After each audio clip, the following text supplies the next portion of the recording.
राधे राधे महाराज जी। महाराज जी, इस कलयुग में विद्यार्थी जीवन में ब्रह्मचर्य का पालन नहीं हो पाता महाराज जी।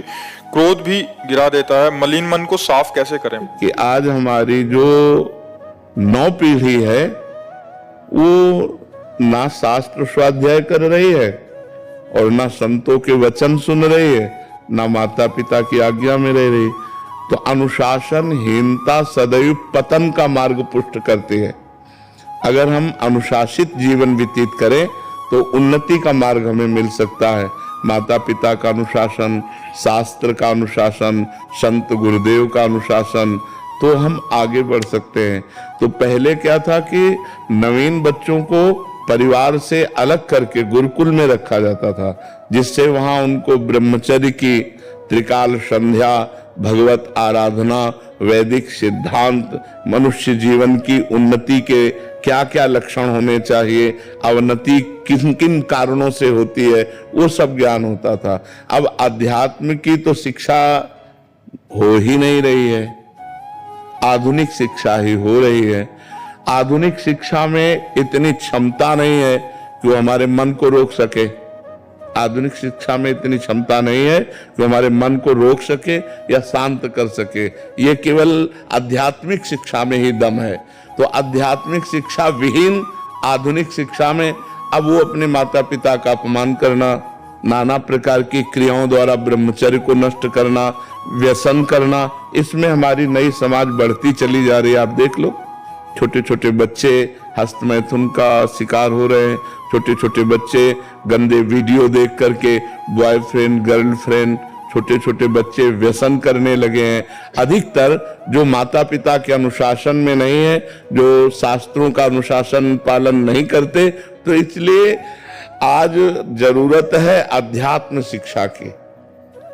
अगर हम अपने बच्चों को थोड़ा शास्त्र श्रवण कराएं, थोड़ा नाम जप कराएं, पवित्र भोजन पवाएं और उनको मित्रवत व्यवहार के द्वारा समझावें कि ऐसे ऐसे गंदे आचरण वाले मित्र मिले तो इनसे दूर रहे। ऐसा छूना, ऐसा करना, ऐसा देखना, ये निषेध है, तुम्हारे जीवन को गिरा देगा। नहीं तो छोटे छोटे बच्चे पतित होते चले जा रहे हैं। जो हमारी एकाग्रता विद्याध्ययन में लगनी चाहिए, जो हमारी एकाग्रता सामाजिक सेवा में लगनी चाहिए, वो एकाग्रता हमारी नशे में और व्यभिचार में जा रही है।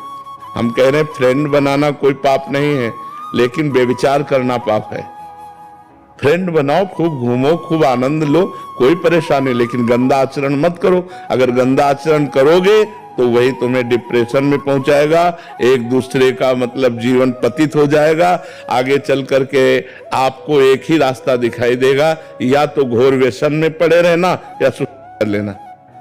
आप देखना, क्यों? क्योंकि मनचली वृत्ति एक जगह टिकती नहीं है। चला भी है समाज में बॉयफ्रेंड ब्रेकअप, इसमें चरित्र आपका दूषित हो रहा है, आपके विचार दूषित हो रहे हैं, आपकी मानसिकता दूषित हो रही है। अब आप अपने जीवन को ऐसे गर्त में गिराने जा रहे हैं जो पूरे जीवन आपको दुख देगा, क्योंकि आप एक सद्गृहस्थ नहीं बन पाएंगे। यदि आपने ऐसे गंदी आदतें की और आपका ब्याह हो गया तो आप अपनी पत्नी से संतुष्ट नहीं रहेंगे। आप एक पत्नी व्रत धारण नहीं कर पाएंगे, आप एक पति व्रत धारण नहीं कर पाएंगे। तो आपका न्यू जो जीवन का उत्थान करने की थी, आपने उसी को नष्ट कर दिया। इसलिए हमारी बच्चों से प्रार्थना है कि गंदी बात से बचो। दोस्ती में हम कहते हैं कि दोस्ती हजारों से कर लो, हजारों से दोस्त। हम तो कहते हैं शत्रु किसी को बनाओ ही मत, पूरे विश्व को मित्र बनाओ। मित्र बनाने में कोई बात नहीं, लेकिन गलत आचरण मत करो, गंदा व्यवहार मत करो। जब तक ब्याह ना हो जाए तब तक ब्रह्मचर्य का पालन करो, माता पिता की आज्ञा में रहो, ऐसे बिल्कुल गंदे आचरण नहीं। तो ये हमारे समाज का स्वरूप बिगड़ता जा रहा है। इसे आप ही लोग मिलकर संभाल सकते हो, माता पिता। और अगर आप सुधरो तो सुधर गया समाज। हम दूसरे को सुधारने की चेष्टा न करें। यदि हम अपने को व्यसन और व्यभिचार रहित बनावें तो हमारा समाज सुधर जाए।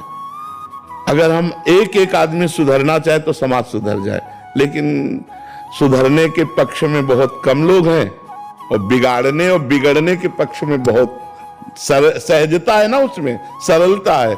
सुधरना चढ़ाई चढ़ना है और बिगड़ना फिसलना है। फिसलने के लिए सब तैयार है और फिसलाने के लिए तैयार है, लेकिन चढ़ने और चढ़ाने के लिए अध्यात्म की तरफ, धर्म की तरफ, पवित्रता की तरफ ये बहुत कम रह गए हैं समाज में जो ऐसा चलना चाहे। एक 12 वर्ष का बच्चा यहाँ बैठ के कह रहा है मैं हस्त मैं तुमसे परेशान हो चुका हूँ। तो उनका कितनी आयु है? बोले 12 वर्ष की। तो और फिर उसने कहा कि हमारी गर्लफ्रेंड भी है।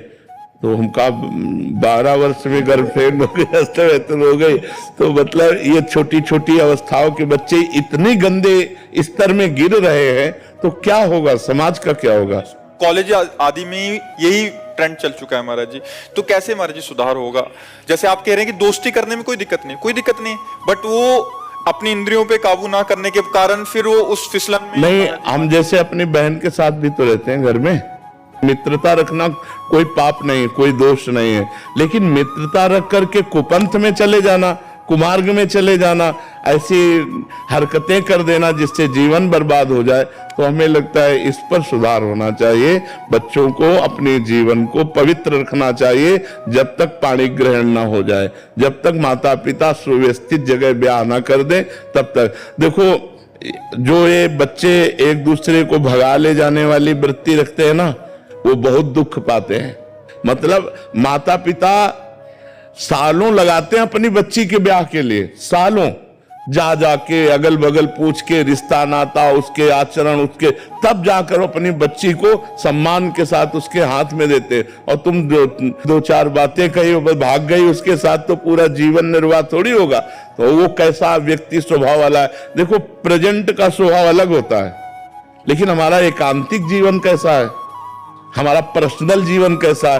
तो जब आप किसी के पर्सनल जीवन में घुसेंगे तो आप खतरा पाएंगे। इसलिए माता पिता की अनुमति आवश्यक है, क्योंकि वो अच्छी तरह देख सुन करके अपने बच्चे को सुखी करना चाहते हैं। पर आजकल बच्चे ऐसे माता पिता को कुछ नहीं समझते हैं, मनमानी आचरण करते हैं। बहुत विचित्र दशा आ रही, बहुत विचित्र दशा आ रही। जो जवान बच्चे हैं वो बूढ़े माता पिता को पीट रहे हैं अपने माता पिता के अनुसार। और मातृ देवो भव पितृ देवो भव, शास्त्र वेद आज्ञा करता है। अगर माता पिता की आराधना नहीं हुई तो भगवान की आराधना कौन कर सकता है?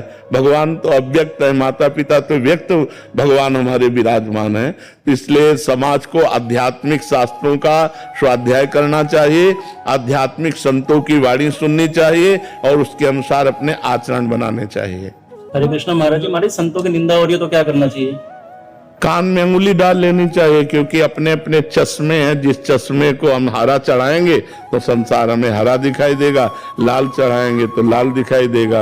अब संतों के भाव को समझ पाना, स्थिति को समझ पाना, तो संत ही है। तो संत तो सब है नहीं, तो जिसकी जैसी दृष्टि है वैसे ही तो दर्शन करेगा, और जैसा दर्शन करेगा वैसा वर्णन करेगा।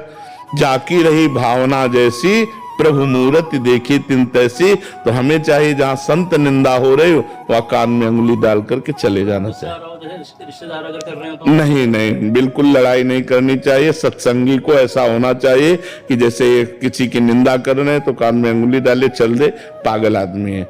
अगर आप लड़ाई किए तो आप में और उसमें अंतर क्या रह गया? वो निंदा कर रहा है, आप उसे मार रहे हैं, तो बात तो हो गई एक ही। वो निंदा कर रहा है, आप क्रोध कर रहे हैं, तो दोनों दोषी हो गए। वो निंदा कर रहा है, आप कान में अंगुली डालिए और वहां से चल दीजिए। वो उसकी मति है। सुनने से हमारा मन दुखी होगा, इसलिए हम सुनेंगे नहीं। हाँ, वो होता है, ऐसा होता है। तो हम सुनेंगे नहीं, उस सभा से चल देंगे, उस स्थान से चल देंगे, लेकिन हम उस व्यक्ति को भी नहीं मारेंगे।